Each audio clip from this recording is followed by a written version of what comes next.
I am Chris LaDeauc.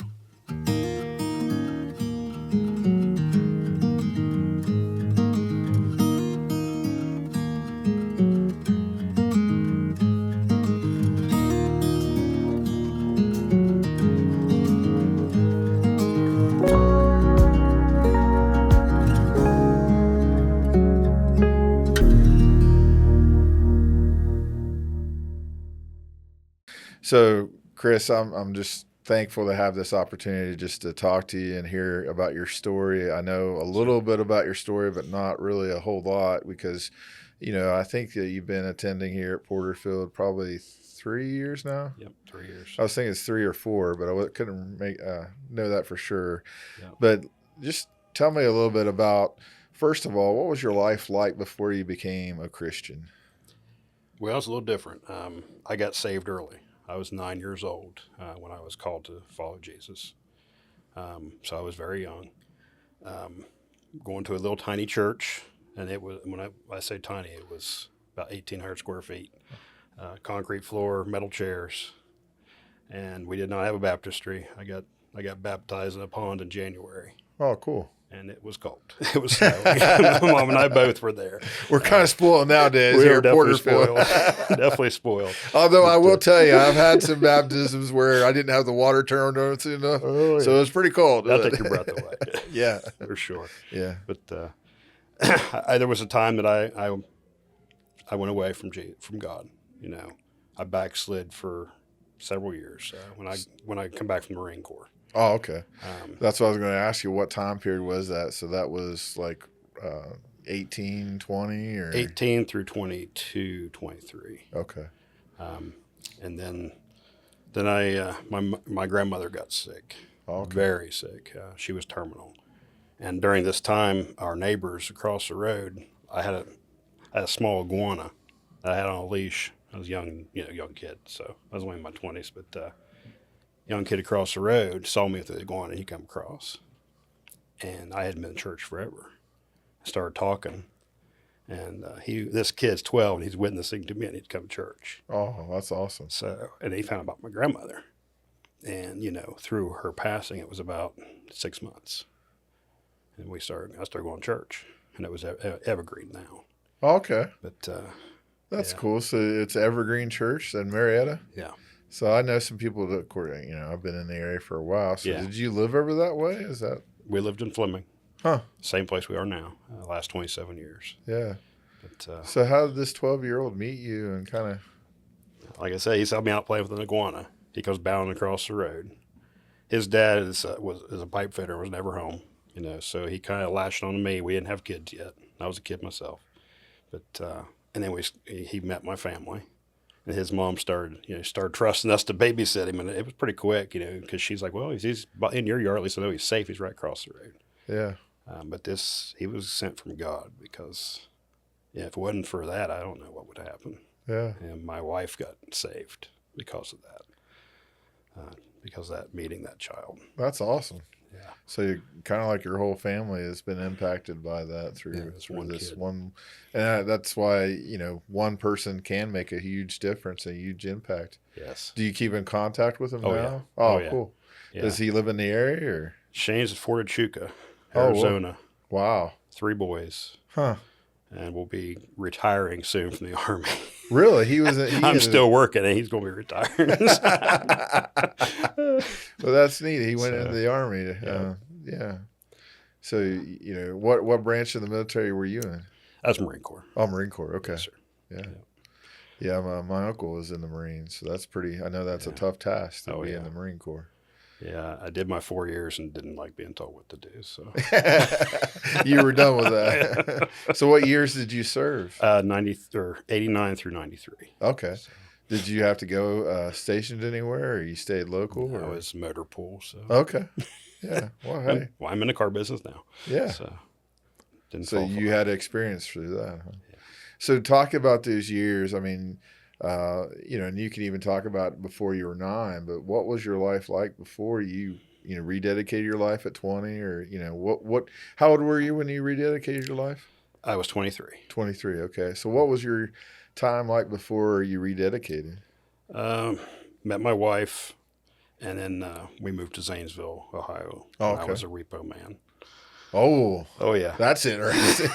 I'm sure he has some interesting stories about that. Oh, Wow. yes. Very interesting. Yeah, yeah. That's something for somebody that's in their 20s that just not afraid. Yeah. But, we moved around a lot with the job I had. We moved Yeah. 4 times within 2 years. Wow. And then we ended up back in the area. Yeah. But, I'm sorry. I got some questions for Oh, you. yeah. Finding out this repo thing. Did you ever feel like in danger of your life? And oh, yeah, I was shot at. really? Yeah. Wow. Oh, yeah. Cooper Mill Manor, Zanesville, Ohio. It's the west side. Uh-huh. I was backing up. The Snyder potato chips are made there, so it's right there by the manor. I was backing a box truck up, getting shot at. Wow. So we were trying to repossess the TVs and stuff like that from these people. Wow. So I was like, maybe I just associated with cars. So you're actually taking like items like, Oh yeah, like furniture. this was the like hard that. part. This was going and knocking on doors. And, Yeah. Sometimes I had a sheriff. Most of the time I didn't. Most of them it was just me and one other guy. Yeah. So Wow. Probably, and I'm glad you weren't afraid, but that had to be kind of nerve wracking to go through all that. it got pretty intense. Yeah. Fairly scary a few times. So what were some of the things that kind of led you to, you shared about the 12-year-old that shared his faith, but what were some of the things that made you realize that you needed Christ? Was it that him sharing that, and then just kind of how did it become more real to you, I guess? The biggest thing was him inviting us to church, but my grandmother was terminal. Grandma was like my mom when I was growing up.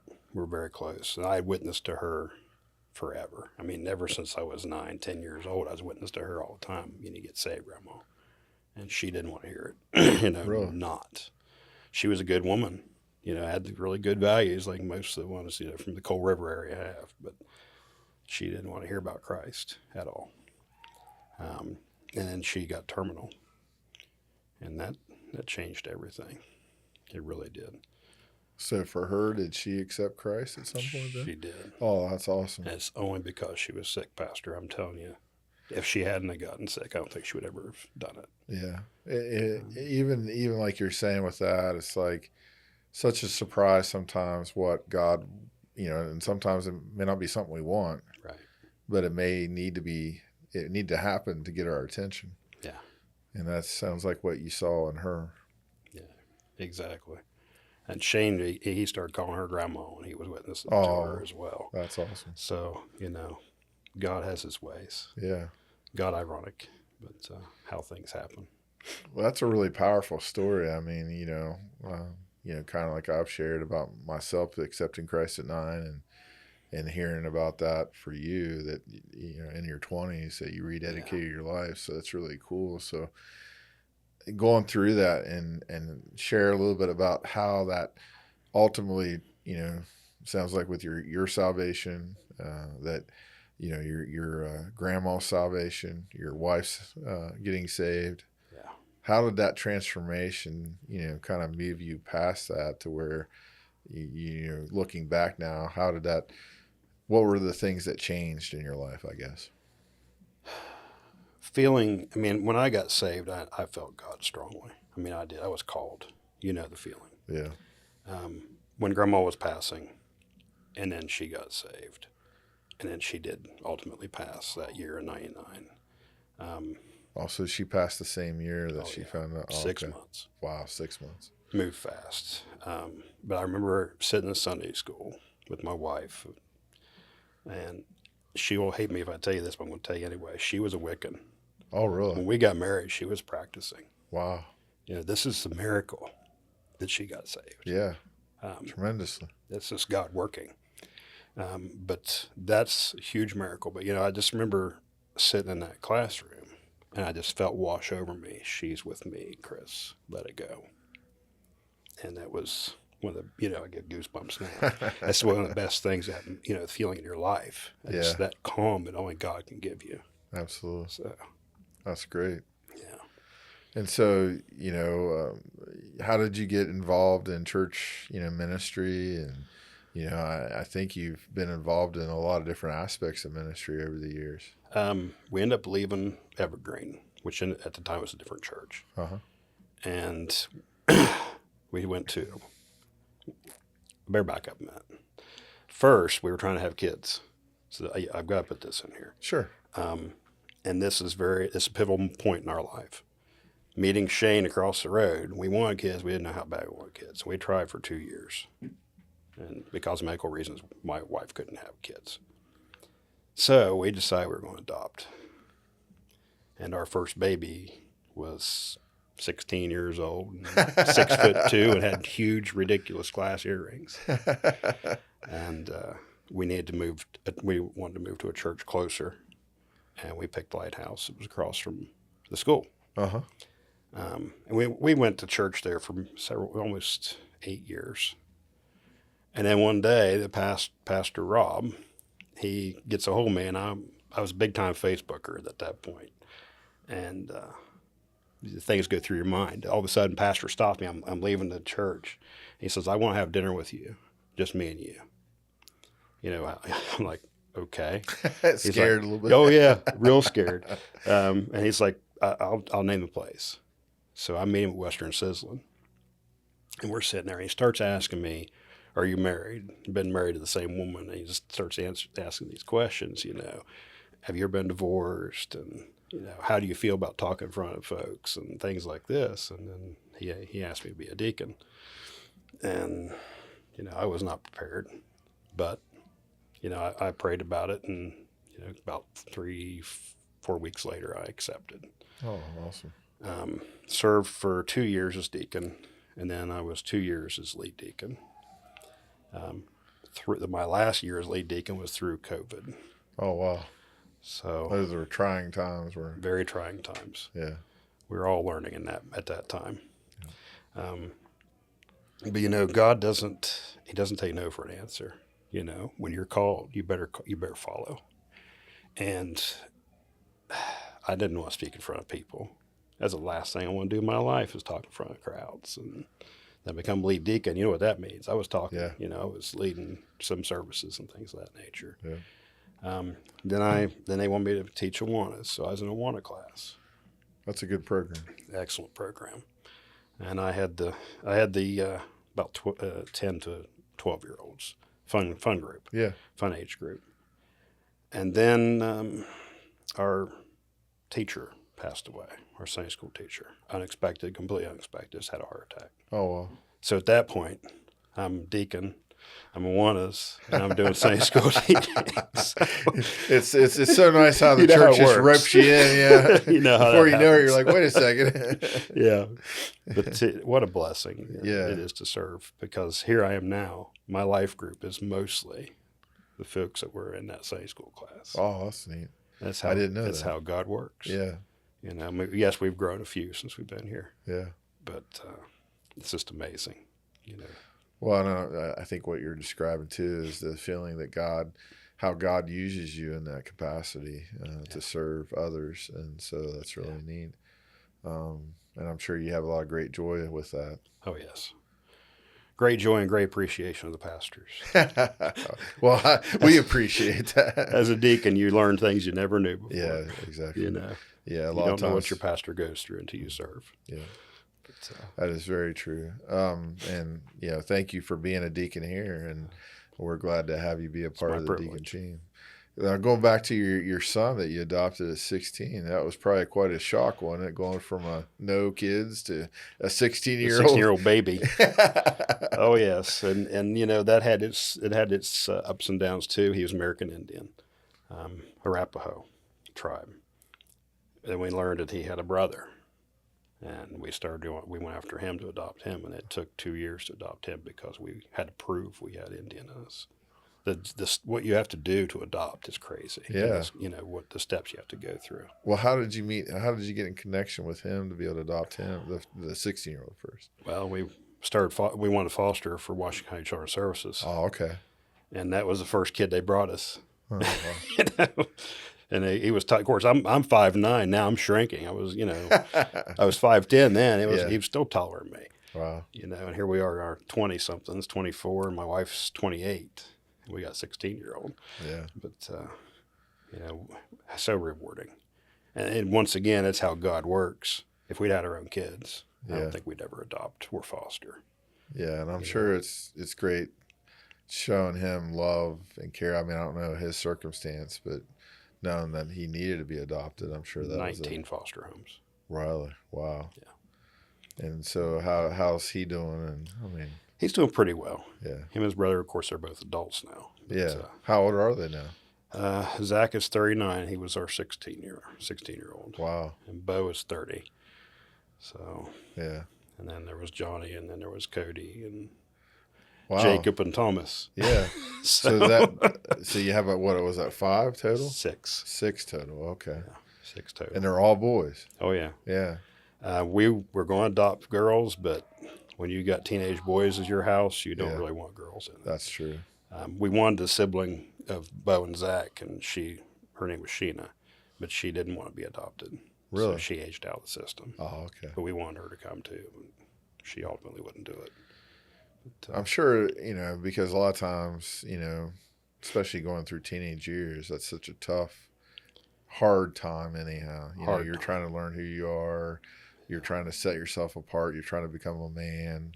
Yeah. And so I'm sure that's really tough to parent when a lot of the foundation's already been there and you're Yes. trying to change some mindsets and you're really just trying to be there for them. Exactly. And so I think that you probably know and understand more about what it is to kind of be patient and let God's timing, him work rather than yes. just being you guys. Yes, patience is definitely you have to learn that quickly, especially if you're fostering and adopting. But we're going through the Beatitudes right now in my class, and meekness is something you've got to have. Yeah. Not only just as a Christian, but if you're a parent and dealing with people in general, it's probably one of the most important ones. So, you said you adopted 6? Adopted and then 6. How many have you had go through foster care? 39 foster kids. Wow. That's so 3 girls and the rest boys. Yeah. So, wow. 39. And we're like, what was the youngest age that you had? The youngest we had was fetal alcohol syndrome. He was a baby. Oh, wow. And newborn. How long did you get to have him? We had him for 6 weeks. Wow. And it was 6 weeks of no sleep. He did not sleep. Yeah. All he did was scream and cry. But, yeah. And I'm sure that's hard too, because you can build an attachment with these kids. And I know my grandma and grandpa did foster care too. So they, you love them and you care for them, but then you don't always have that promise that they're going to be in your life or you're going to be able to spend them. Exactly. Yeah. Exactly. And it's hard to let go. It's also, it's so rewarding. It's such a blessing when years later you get a text message or they'll find you on Facebook and say, Well, that's awesome. You saved us, Yeah. Thank you. Yeah. We used to have, before pre-COVID, we used to have 30 people at Thanksgiving dinners. It's a lot smaller now. But the one year I was looking around the table, my mom and dad was the only people related to me by blood in the room. That's awesome. So that's a blessing. Yeah. And, I think that's one of the true things about, life is it's not so much about, family. I mean, we have an extended family, and the fact that you guys have poured yourselves into so many people, you wouldn't have been able to do that if you had just, 4 or 5 kids. We wouldn't have done it. Yeah. But once again, that's God ironic. It's how he works. You just have to follow and listen. Yeah. So sometimes we don't want to listen. Right. And it would have been so easy for you guys to just kind of, well, we can't have kids. We're just going to not really do anything about that. But you didn't see that as or how did that work? How did you get to the place where that was the option? Endometriosis is super expensive. And we had really good insurance. And we were at the 3rd attempt, and we went to an office in Cleveland. This pastor, they had marble countertops, and there was an elephant head on the wall of this doctor. We go into his room. He's got fancy animals laying on the floor as rugs, and he said, "For $30,000, I'll make sure you get a child." And that was the end. That was when we had decided. We went out after that. We went out and had lunch together, me and my wife, and I said, "Let's see if we can do something with foster kids."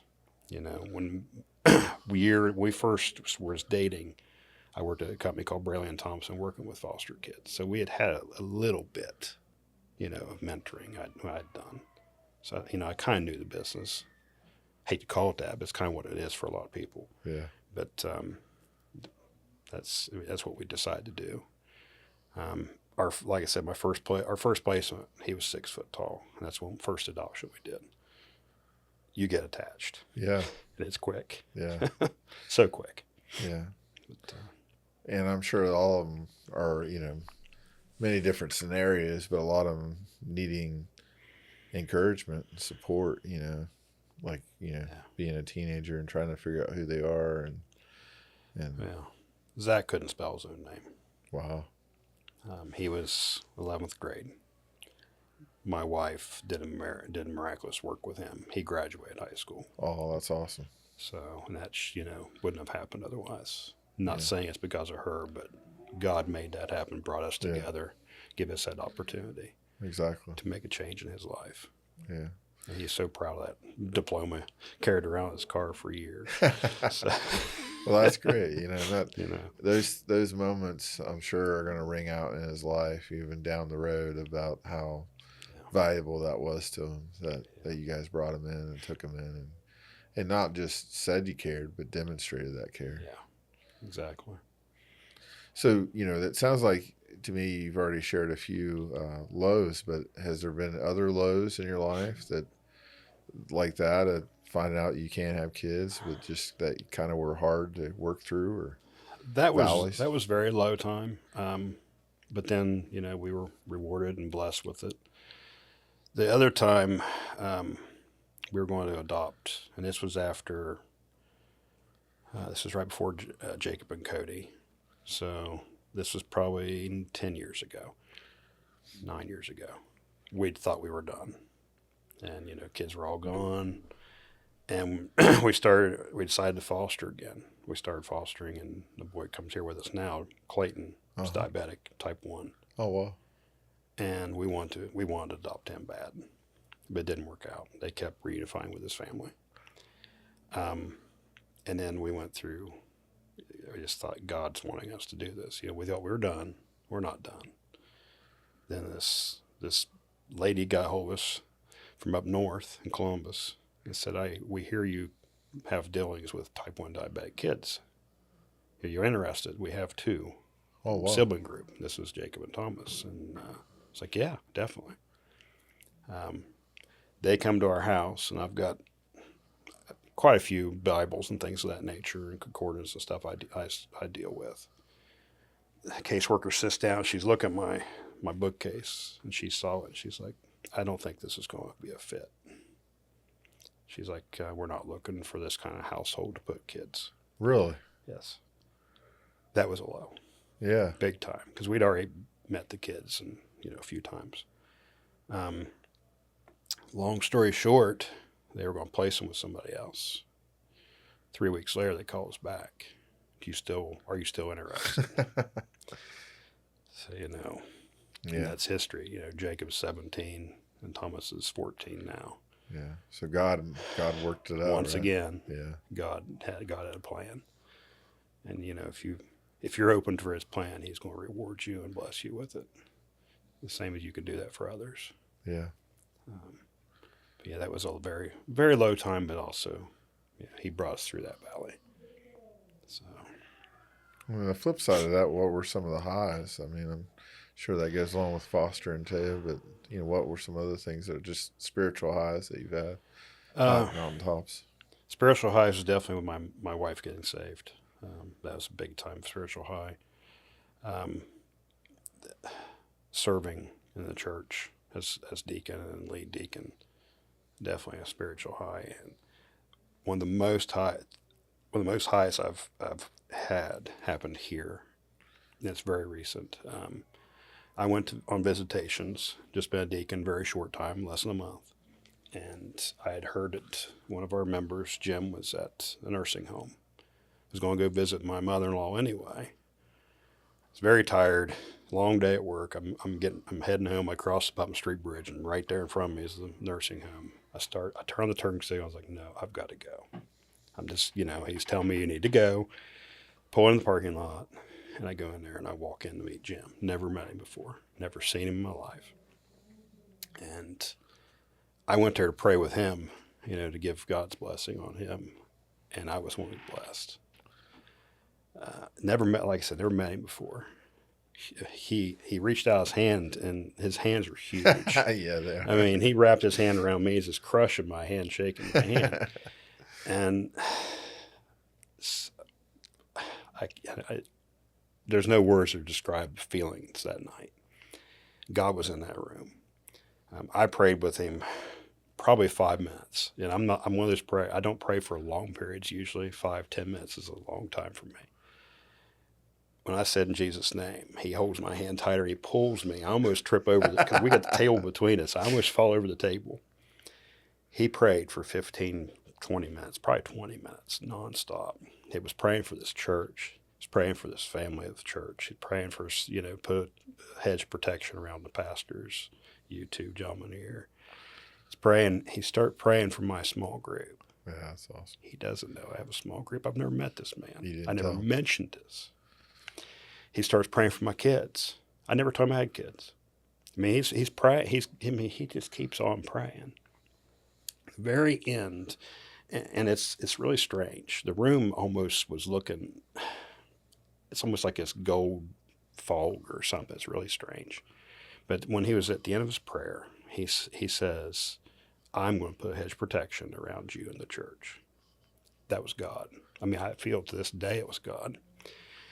And then you give me the blessing of speaking, his celebration of life. Yeah. And afterwards, his wife comes up to me and she's just bawling and hugging me. And because I mentioned Psalms, 23 in the fields. And she's like, he was seeing those fields that day before he died. Oh, that's awesome. What a feeling. I mean, I was deacon for, 4 years, it was 5 years before. And I was at many bedsides. I never felt God like this. Yeah. And, what a blessing to be the last person to speak to him. Yeah. And to get to pray with him. Yeah, because he passed away early that morning, Yeah. didn't he? Yeah. Oh, yeah. Yeah, I mean, that's neat when God shows up like that in ways and that we get to be a part of it. And just like you shared, sometimes we feel like, I don't know if I want to do that or want to do this, but when God puts you at the right time, in the right place of mind to, I guess sometimes we have to work our heads around what God's timing is, but there's a reason why God tells us things. Exactly. Yeah. Exactly. The Holy Spirit's moving you. You need to jump and not run away. Yeah. Well, I mean, being a deacon, I'm sure that you've seen many things like that. One thing I was thinking of before we move away from the adoption thing, would you like to speak to the fact that that's even kind of more of a responsibility than just being a parent, right? You can have a kid, and yet you pretty much have to sign your life away when you adopt somebody, right? That is actually a fact. When you adopt, you are more responsible for that child than if you birthed that child. That's wild. You cannot just take them back. I mean, if you probably know this, if you decide you don't want your child, you can turn them in. Foster parents, adoptive parents can't do that. You are indebted to that child. Kind of like Jesus when he adopts us. Yeah, it's not something you just break. Yeah. You're joined. Yeah. But what a blessing it is. That's what I was thinking, how cool it is that here what it is to adopt, and the fact that Jesus adopted us. You have a different take on that completely. Oh yeah, I'm sure. Completely different now. Yeah. Completely different. Yeah. Share a little bit about your childhood. What was your childhood like growing up? I mean, it sounds like you went to church, and of course you accepted Christ at 9. I accepted Christ at 9. We were very poor. My dad had got a calling. He was going to be a pastor. And we moved from Chester, Ohio, which is a little podunk town close to Pomeroy, up to Marietta. And he started going to the Bible Center. My mom was the only one working. Oh, wow. And she was working 3 jobs. And I started work when I was 11 years old, delivering newspapers, and that was to help the family. Wow. And I've been working ever since I was 11.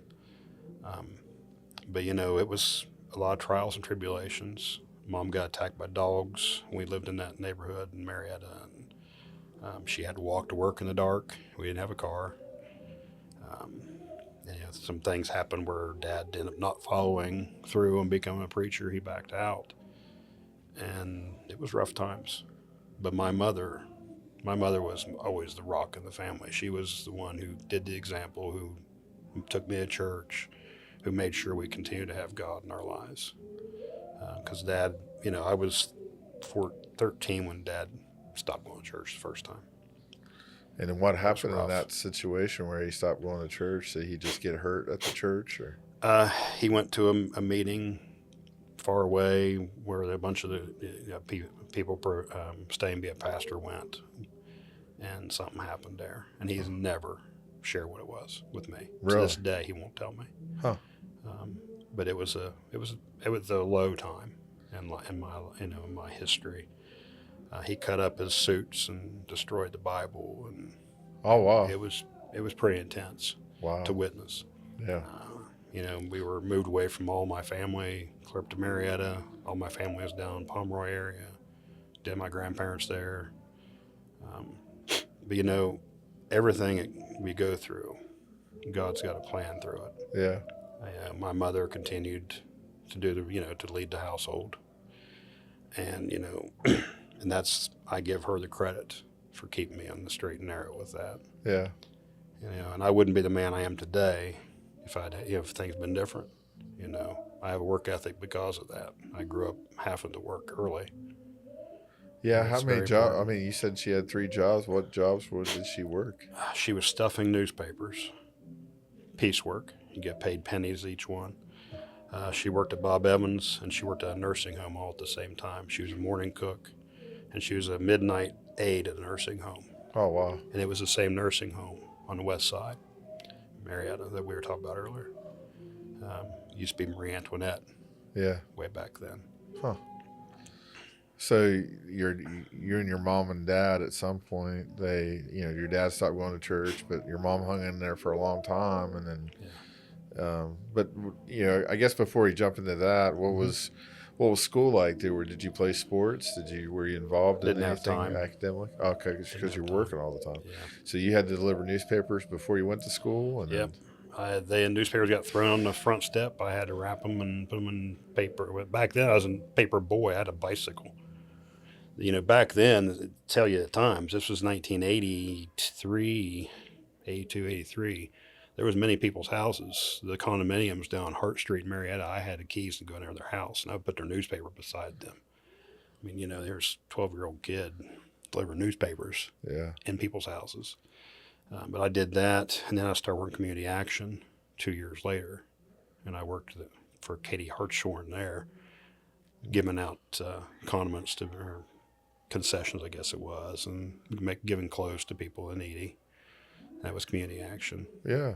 And then I worked at Bob Evans. The reason I couldn't do anything extracurricular because I would get off school 3:15, leave Warren on Friday, and I would work midnight shift at Bob Evans that night. Wow. And so actually you graduated from Warren High School? Okay. Yeah. So did you guys move from Marietta to closer to Warren? Yeah. Okay. Mom was afraid the schools were too tough there, so we moved to Warren when I was in 8th grade or 9th grade. Yeah. So. And you still did the paper route then? Or? Oh, no. Oh, that's when you switched to the other jobs? That's when I transitioned. Yeah. I was just making sure because I was like, man, you ride your bike through Warren area. Well, I rode my bike from where we lived in Fleming. Oh, wow. All the way down to Katie Hartshorn's place, which was 3rd Street in Marietta. So. And you still love riding bikes, don't you? Oh, that is one of the hobbies that you do love. Yeah. Oh, yeah. Yeah, so you never get lost the love for that, did you? No, not at all. Now, do you do mountain biking, I should say? I don't know why that was hard for me. Well, I cheat now. Oh, do you? Since I'm 52 years old, I've got electric bikes. Oh, okay. You still pedal. Yeah. But if I choose to, you can choose level 5. I think in all fairness, Chris, since it's been how many years that you've been faithful to riding your bike, I think it's okay. Yeah, the knees start telling you that you're not spring chicken anymore. Yeah. So. But do you do mountain biking, or is it just like on trails and stuff? We do we have done mountain biking. We have went to snowshoe and done the mountain bikes there. Yeah. But most of it is rails to trails. It used to be train tracks that they've turned into trails. Yeah. Athens, like North Bend. And North Bend's my Athens. favorite. Oh, it is. Love that place because there's 6 tunnels you can go through and trestles. Where do you start at? Do you start in? You used to start at Cairo and ride to Harrisville. Uh-huh. Then we found petroleum, so now we're riding from petroleum to Harrisville. It's about 42 miles round trip. Oh, wow. So that's a good trek. It's a good time. Yeah. But, we'll ride up and go. I think it's ride up and have Dairy Queen there, McDonald's. Yeah. Uh-huh. And then we'll ride back. Ellenboro, right? Ellenboro. Yeah. Yep. Yeah, we've actually done that, but we did the short route where it's North Bend to Ellenboro. Yeah, it's about 7 miles. Yeah. Still a bit of a bit trek. Yeah. Not quite the 40-mile thing or so. No. But yeah, that's a great thing. And so you've gotten your boys involved in that. Oh, does your wife go too, or does she used to? Uh-huh. She does sometimes now, but with boys in the house, there's 4 of us basically. She takes that as a time she can have by herself. Girl time, huh? Yep. She gets her girl time in, and the guys go and ride bikes. Yeah. We're gone for the day. I'm sure that's special to spend time with your boys. It is. It definitely is. So. So, if you can, tell us a little bit about what's been going on recently. Because, well, let's back a little bit because your mom and dad evidently got separated, right? Did that end in divorce, or was that just separation? Legal separation. Legal separation. Okay. For almost 3 years. Yeah. And so recently, your dad's had a real change of heart, and this is a real prayer being answered right now. So prayers being answered. He had. One of the pivotal moments, he's a veteran, Vietnam veteran. So there's a lot of issues there, PTSD, that sort of thing. The pivotal point was when he got his dog. And then he was also, through that time, watching me continue to serve in the church.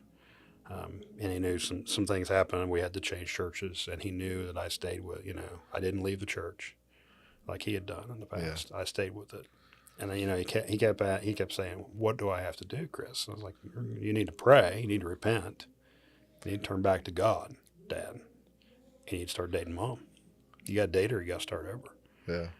And he didn't do it for almost 2 years. Yeah, and I was going to say that I know I've had an opportunity to talk to my dad a few times, and I know that has to feel awkward, right? To speak to your dad in that way. But, how did you have the courage to do that? Well, I'll tell you, the courage it was God prodding, growing up, one of the rarities for me, and then we're talking 80s, 90s, but it was still rare that I had both parents then. Even back then, it was unheard of to have both parents still in the house. And to have them split up when I was 49 years old, that's a gut punch, It's bad enough when you're a kid, but then when you think you missed that, you dodged that bullet, so to speak, and your parents ended up splitting up. But I called him a few times, and just talking about the church. And we first started coming here, and he's like, "Don't do what I did, son. Don't walk away. You need to keep it up." This was him encouraging me. Yeah. Okay. That's good. And that was God opening that door for me to go in and start witnessing to him. Well, thank you for that, Dad. Now let's talk about you and Mom, because he wanted her back, but he wasn't doing any of the steps. Yeah. And that opened that door. But 5-6 weeks ago, I'm teaching class on Wednesday nights, our small group, and I see this dog come running around the corner in here. And I know what dog it is because she loves me. She comes running to jump on me. I couldn't believe she's here. Then I see my mom's white hair and then Dad. Yeah. My dad hasn't been to church since he left the church when, we're talking when I was 12 years old. Long time. Yeah. And you talk about a miracle and a blessing. Made the joke the church might fall down. I couldn't miss that, It might burn. Shouldn't say that. Yeah. The church might fall down. You walked across the threshold. Yeah. But, and he started coming to her with classes, That's in the awesome. class. I'm teaching my father, Yeah, what a feeling that is. I was actually thinking about that when you said that, how cool it is that you're actually able now to teach your dad. Yeah. And we were ending the last parts of the Job study. What a perfect class for him to walk in. Yeah, that's true. And now the Beatitudes. Was that the Francis Chan study? Yes, Yeah, Francis it's really Chan. good. One of my favorite teachers. I think actually the youth are actually going through that Job study now. So on Wednesday nights. It is a good one. Yeah. Excellent study. So what a great thing. So they're actually back together now, right? They're They back started together. dating and. Well, yesterday, I'll back up. For 6 weeks, we were remodeling her bedroom at the old house to make it more accommodating to her and her disabilities. Yeah. And yesterday, after 13 hours of labor, she's back home. Yeah. Well, awesome. So, what a great time. Yeah. What a great blessing. So is your dad gonna? I mean, they're dating right now still, or are they actually living together? They're living together. Oh, okay, they're cool. back together. Yeah. Now, do they end this? How does the separation work? I mean, can that be brought back together now, or something? It was never finalized. Oh, really? So that Thank they never. God it was never finalized. Yeah. So now they're just back together and married, and they're married. Yeah. That's great. And so it's great to hear. How did your mom feel about him coming back too? I mean, I'm sure she was probably shocked. Oh yes, beyond shocked. She didn't think anybody'd ever get him in church. Wow. Ever. Yeah. I can't take credit for that. That's God. That's God doing his thing. Yeah. That's the Holy Spirit working on his heart. Well, a lot of times it's so easy to miss out on how prayer, you got to keep praying, even if it seems so dark or it's been so many years. You never know when God may, work on somebody, or they might realize, or, just like even with your grandma, how God can, change the scenario, change the thing. And not that we wish anybody would get sick like your grandma, but right. Most importantly, you want them to be in the knowledge of knowing that they're saved and they have a relationship with Jesus. So, yes. Yeah. So the power of prayer really has worked in your life. I mean, it really has. And I think you're a testimony, you and your wife are a testimony of the fact that sometimes God's answer may be no, like having kids, but it really opens other doors. It really does. That's part of faith, trusting God when our expectations aren't being met, that you were saying, okay, I need to trust God here and what he's doing. Yes. I'll tell you something else. When we came to Porterfield, the first time was Easter Sunday, 3 years ago, Easter. We had a plan of going to at least 8 to 10 churches, and that was our plan. This was the first one. They were going to go to the big one in Williamstown. We were going to go to the one back in Vienna.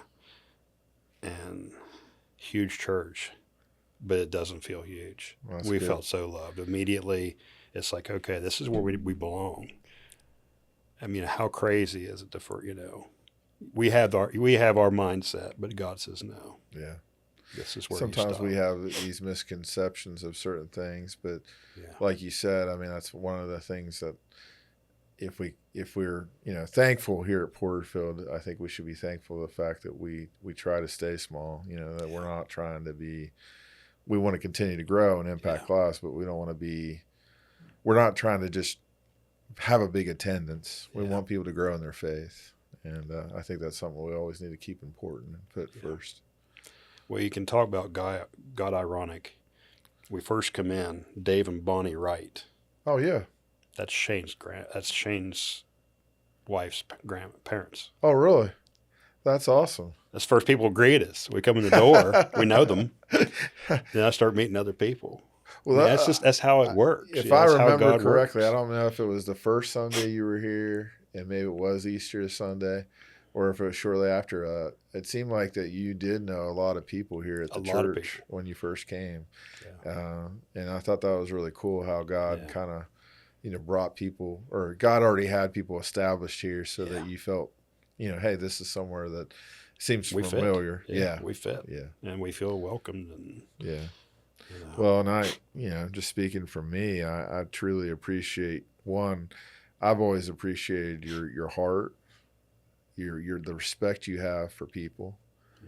You have a tremendous respect for people, and I'm not just saying that. I can tell that you have a real concern for people, and I think that just shows. I'm sure makes you effective in the workplace, but it really shows in your ministry aspect too. And I know that your job is your ministry too, but Oh yeah. yeah. So Yeah, definitely. is there other things that maybe we didn't touch on that you'd like to share about yourself or talk about how God's worked in your life? Um, One thing I would like to share, if this makes it to the cut, put it out there. We need people to help serve. Yeah, And don't matter definitely. what church you're in, but in this church, we need people to Absolutely. help serve. Yeah. And what a blessing it was when you first come and asked me to do the life groups. And you remember at first, I was like, let me think, let me pray about it. Yeah, I remember that. It didn't take long. And it's so rewarding. Yeah. And you don't have to, God will make you what he needs you to do. Yeah. Just because you're afraid to talk in front of somebody, don't listen to that. Just go follow Jesus, whatever he calls you to do, Exactly. follow. I think that's an important point to think about too, is it's not, and I like the fact when people respond to me and say, hey, let me pray about it. Because ultimately that's what I want, what we want people or should want people to do, not to fill a spot, Right. but to do something that they are called to do. Exactly. And, and I think that's important for us as a church to keep in mind. We need to put people in place where they're using their gifts and talents for the Lord, Yes. but most importantly, where they're called to be. Where they're called. Yeah. And who knows, the first thing you do might not be the right thing. Yeah. But you'll be led to the right thing. Well, I think it speaks, and I think that's why you wanted to share that, is as you see the difference of answering and calling of foster, whether it was foster care or whether it's serving in the church, that you know the difference that serving makes, because you're serving others. You're not thinking about yourself. Exactly. You're wanting to put an investment in others for Christ. Yeah, and it's so important to serve. If whether it's being a greeter or somebody helping somebody park, Yep. or an usher, you don't have to be a deacon. You don't have to be a teacher. Just be active. Yeah. Well, and I think that, and I think we could speak to that too, is that whether someone's in a life group or service, those are connection points. Yes. And if you're serving and you're doing a life group, then you're connected to more people because, if you're in a life group, that's really where we want you to be. But if you serve, then you're able to meet other people too. So doing a little bit of both of those, or doing both of those, I think really help you grow. And I know I grow when I'm around other Christians. Yes. And they're pouring into me, and hopefully I'm pouring into them. Life groups are so important also, and especially in a church our size. Yep.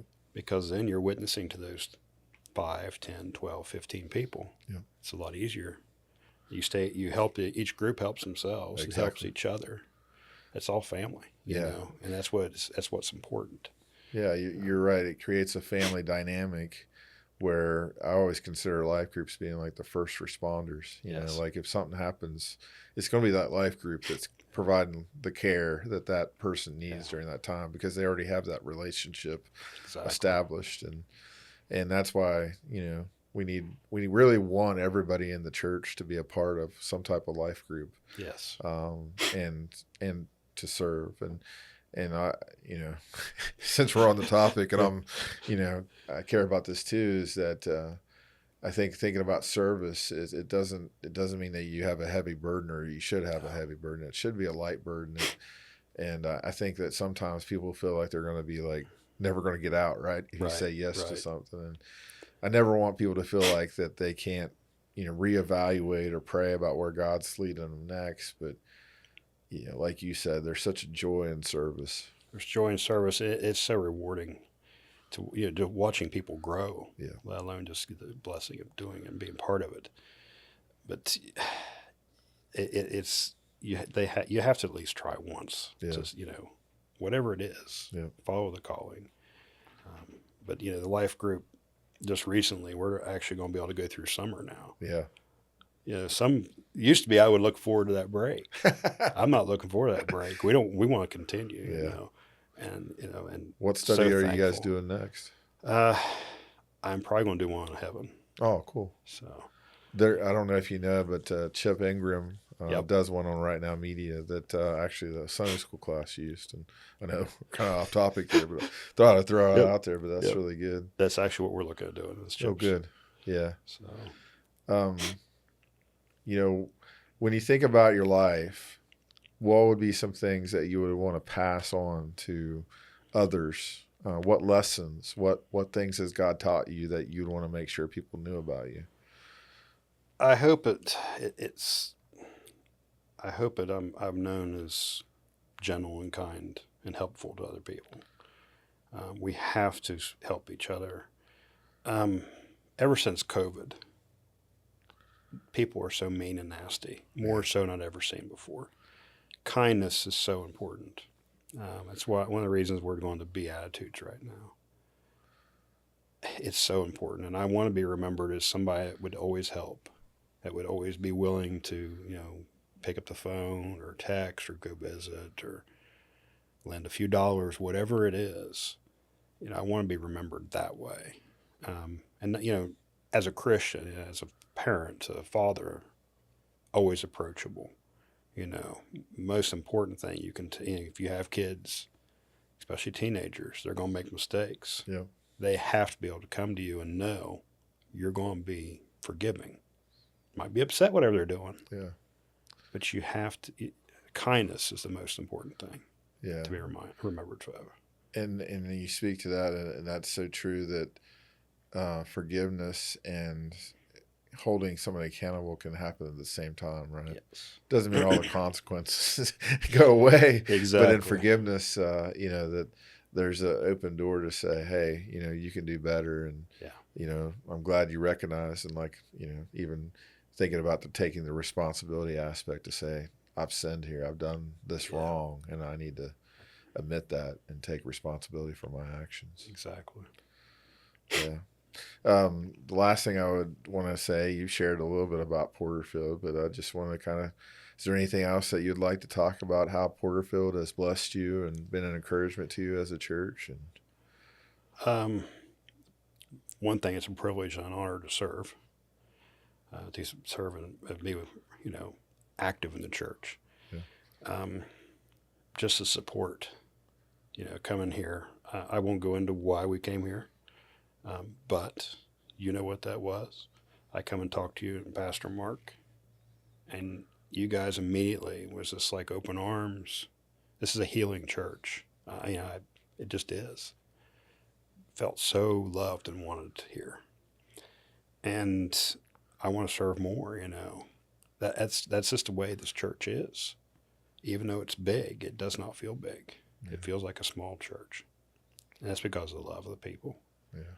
And it's an honor and a privilege to serve and to know what goes on in the background. And, I can encourage every member, pray for your pastors. Please do. Pray for your leaders. Pray for your church. Because they go through a lot more than we ever know. Lots of people will say, well, I don't, what's the pastor do? Yeah, he just has to preach 2 days. Yeah. There's a lot more involved. Yeah. A lot more involved. And, and as a deacon, I hope, and that's always my goal, that if you guys ever need anything, reach out to me. I'll do visitations. I'll, whatever I can do to help. I very much appreciate it.